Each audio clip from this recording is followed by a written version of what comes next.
தாலாட்டி வளர்த்த மகனுக்கு பாராட்டு கிடைக்கும் போது ஒரு தாய் எப்படி மகிழ்ச்சி அடைவாளோ அதே மனநிலையில் நான் இருக்கிறேன்.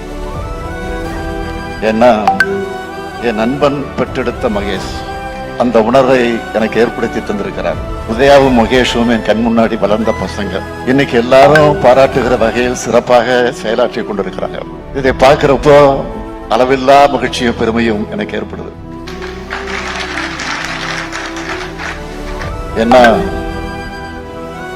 எங்க குடும்பத்துக்கும் அன்பில் குடும்பத்துக்குமான நட்பு என்பது 3 தலைமுறையான நட்பு. தலைவர் கலைஞர் அன்பில் தர்மலிங்கம், நான் அன்பில் பொய்யாமொழி, உதயநிதி அன்பில் மகேஷ்.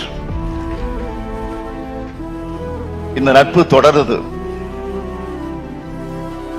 இப்ப பொய்யாமொழி நினைச்சாலும் எனக்கு கண்ணீர் வரும், எப்ப நினைச்சாலும் கண்ணீர் வரும்.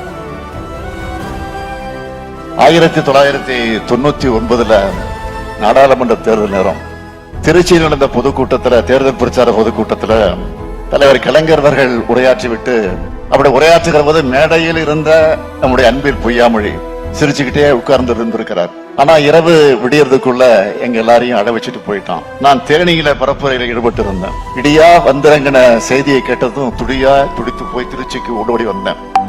என் நண்பரோட உடல் சாஞ்சு அந்த உடல் மீது சாஞ்சி நான் கதறி அழுதேன்.